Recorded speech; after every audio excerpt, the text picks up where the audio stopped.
Eu recebo em nossos estúdios o deputado Luiz Tchê, do PDT. O deputado Tchê apresentou requerimento ontem na Assembleia Legislativa, propondo a criação da CPI das operadoras de telefonia móvel no Acre.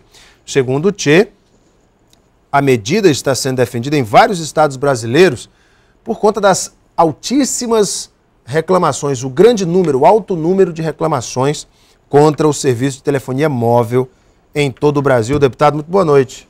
Boa noite, Alain. Tudo bem, deputado? Tudo bem, mais uma vez um prazer estar aqui, né? E para a gente poder esclarecer um pouco do trabalho que a gente vem fazendo lá na Assembleia Legislativa. O Tchê também na semana passada reclamou que os secretários de Estado estariam utilizando o cargo para fazer pré-campanha, mas isso ele nos fala daqui a pouco. Deputado, o seu objetivo é muito nobre, é cobrar melhoria no que o senhor chama de péssimos serviços de telefonia móvel praticado no Estado. O senhor disse que sua CPI tem esse objetivo, convocar os gestores, né, das principais empresas de telefonia móvel e cobrar melhoria do serviço. Como é que essa CPI pode ajudar? Uma vez, deputado, que a própria Anatel não consegue resolver isso. Como é que a CPI pode ajudar? Mas justamente é por isso que a gente propôs, inclusive, numa discussão que nós tivemos a nível de Brasil, na Unali, nós começamos a discutir o problema da telefonia móvel no Brasil, não só a questão das altas tarifas, mas da carência das coberturas também. E graças a Deus hoje, por exemplo, tem vários estados do Brasil, como Rio Grande do Sul, Paraná, Mato Grosso, Maranhão, Tocantins, entre outros, que já estão com a CPI em andamento. E a ideia, na realidade, foi de que na Câmara Federal, no Congresso Nacional, existe lá protocolado o pedido de CPI e nunca avançou. Então, o que a gente fizesse nos estados? Porque, por exemplo, a questão de antena, Alan, e quem está nos ouvindo, você tem um número pequeno de antena para o normal que é. Por exemplo, nos Estados Unidos ou na Europa, você tem, para cada 1000 aparelhos, você tem uma antena. Aqui no Brasil está em média de 10 mil e no Acre são 14 mil. Então, por isso, esse péssimo serviço que a nossa população está pagando em um preço muito alto nisso, né, porque é bom que se fale, quanto maior o número de aparelhos por antena, mais fraco fica o sinal. Por isso que muita gente perde o sinal em alguns lugares, né, e o sinal fraco. A CPI vai trazer quem? Vai convocar quem para participar, caso seja aprovada na casa? Na realidade, nós começamos a colher as assinaturas hoje, né, nós temos lá já protocolado 12 assinaturas, amanhã eu acredito que a gente chega. O número é 8, né, já conseguimos um número para apresentar e depois para aprovar é a metade de mais um. A ideia, primeiro, inclusive, é criar um e-mail, né, onde que as pessoas podem, da sua própria residência, dos locais, fazer as denúncias que tem que fazer para nos ajudar a subsidiar a CPI. E depois ouvir, nós encaminhamos, inclusive, já requerimento à Anatel, né, pedindo alguns esclarecimentos e tal, e ela já nos informou algumas coisas, mas a gente precisa aprofundar mais. Já visto, inclusive, quem está nos assistindo, que quando foi privatizada em 2002, nós pagávamos uma tarifa, né, porque ela era privatizada, era do governo. Depois de privatizada, essa tarifa deveria ter caído e até hoje nós pagamos essa tarifa. Então, são valores que eu tenho certeza absoluta que ele vai dar um montante muito grande hoje. E vamos convocar, né? Alguns nós vamos convidar, outros nós teremos que convocar, né? Mas isso aí tem todo um protocolo ainda, depois de aprovado, vai ter que ser instalar a comissão, vai ter seu presidente, vai ter seu relator, e nós temos um prazo aí de 120 dias para apurar, com mais 120 dias se for necessário. Mas as empresas serão obrigadas a ter representantes, caso a CPI aprovado, como o senhor disse, seriam ouvidos na Assembleia. É isso também o objetivo? Não, de certeza absoluta, né? Suas gerências regionais. Isso, nós vamos ouvir, tenho certeza absoluta, que isso aí faz parte da CPI, né? Até a internet também é outro tema, que a CPI vai abranger também, a questão do uso da internet? De certeza absoluta, né? Os valores que nós pagamos hoje são altíssimos pelo péssimo serviço. Verdade. Inclusive nessa semana aí parece que piorou de vez, aí não sei se foi já a questão da CPI, começou a tremer a questão da telefonia, mas a internet tá impossível, né, de você acessar a internet. É brincadeira o que está acontecendo com o serviço e o consumidor pagando um preço altíssimo com isso, né?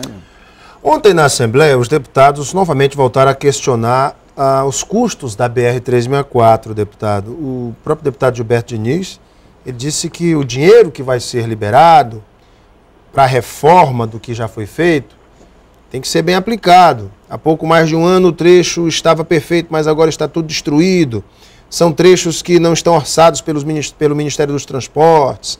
Como é que o senhor vê essa questão do debate da BR-364, da recuperação de trechos já feitos? O governo tem deixado claro que vai pedir das empresas, vai cobrar das empresas que fizeram esses trechos a manutenção, que existe por lei a obrigação de cuidar desses trechos durante um prazo de tempo. Como é que está sendo esse debate? Por que isso gera tanta polêmica?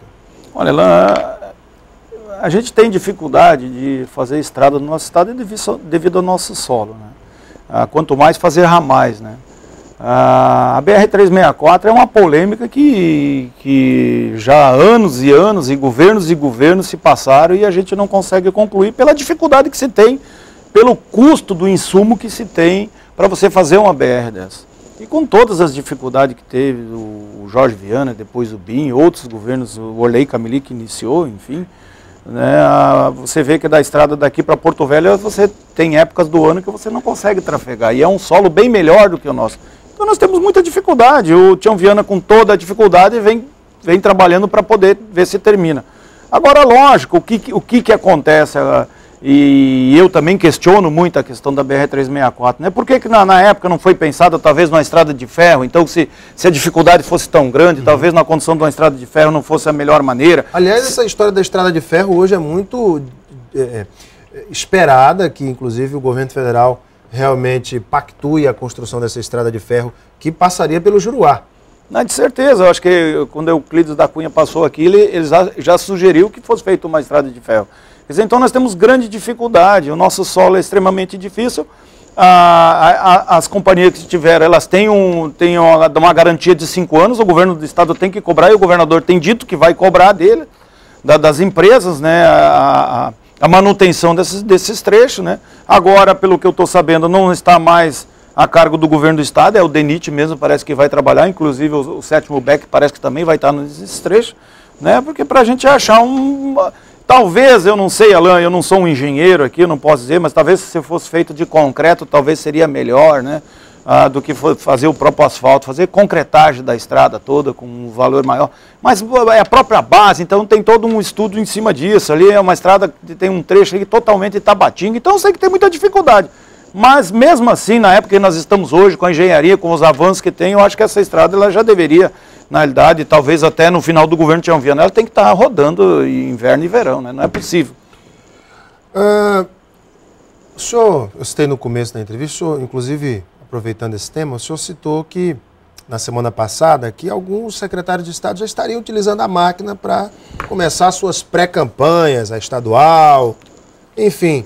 O senhor citou algum nome específico, deputado, ou alguns secretários das pastas mais importantes do governo já estariam utilizando essa pré-campanha?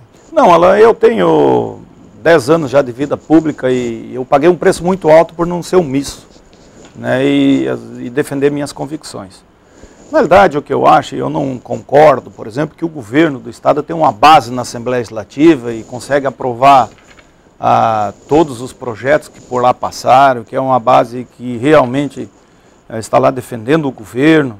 Né? Hoje o governo então estaria privilegiando seus secretários em detrimento daqueles que hoje já fazem esse serviço de base muito bem feito. E aí eu ia colocar isso. Inclusive eu, numa oportunidade, tive com o governador Tião Viana e junto com outros deputados colocando essa situação, porque nem o governo Jorge Viana, nem o governo Binho Marques colocaram seus secretários como candidato. Existia um acordo.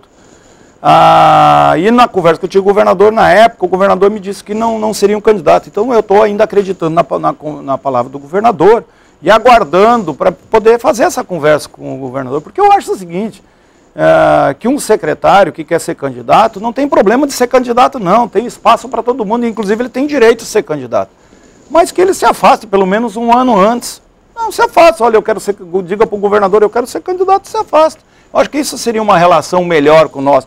Por quê? Eu estou dizendo aqui de público e televisão, porque por dentro, nos bastidores da Assembleia, a conversa é a mesma. Agora eu coloco a cara para bater, porque são minhas convicções, eu defendo isso, né? Não posso ser omisso naquilo que eu defendo. Então é isso. Esses dias eu conversei com um desses secretários, que eventualmente pode ser pré-candidato, e disse, Alain, mas os deputados têm o maior instrumento, muito melhor do que nós, dos secretários, que é o palanque.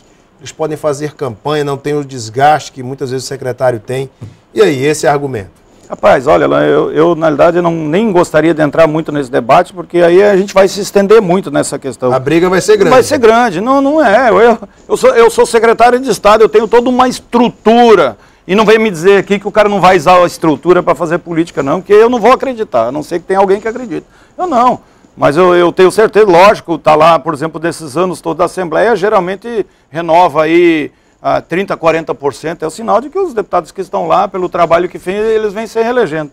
Mas agora não é justo, por exemplo, e aí cada qual, de que um secretário com um mandato, com uma estrutura toda que tem na mão, vamos dar um exemplo, e eu não vou fugir.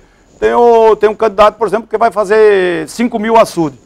Vamos ver se o cara tiver um voto por causa do açude, o cara tem 5 mil votos. Quer dizer, o outro vai fazer não sei quantas mil ruas. Se tiver um voto, 2 votos por rua, o cara vai ter 8, 9, 10 mil votos, entendeu? Então, lógico, quer ser candidato? Beleza, ótimo, vamos lá ser candidato, mas que se afaste pelo menos um ano antes para ter as condições, senão você sai na frente dos outros, né? Esse é o deputado Tchê, sempre muito autêntico, botando a cara para bater, citando realmente, que eu vou nem dizer o nome do secretário, você em casa já sabe quem são. O deputado Tchê bateu um papo comigo aqui hoje no Gazeta Entrevista. Obrigado pela tua vinda, viu, deputado? Eu que agradeço, Alain, me coloco à disposição, e as pessoas que estão nos assistindo também, que tem algum problema com a questão de telefonia, que nos procuram na Assembleia Legislativa. Depois de aprovado, inclusive, essa CPI, a gente vai disponibilizar um site para poder receber as reclamações. Se a internet não cair, né? Se não cair a internet, porque a média do minuto, só para você ter uma ideia, a média do minuto mundial na telefonia é 0,5 centavo, no Brasil é 35 centavos. Então nós temos uma disparidade muito grande, valores muito grandes. Por exemplo, 200 minutos na Índia você paga R$8, na China R$32, e aqui no Brasil nós pagamos R$270. Então é essas coisas que a gente precisa, na realidade, descobrir e, como eu tenho dito lá, abrir a caixa preta da telefonia móvel. Muito bem, eu bati um papo com o deputado Luiz Tchê do PDT, daqui a pouco a gente volta para a sequência do Gazeta Entrevista. Até já!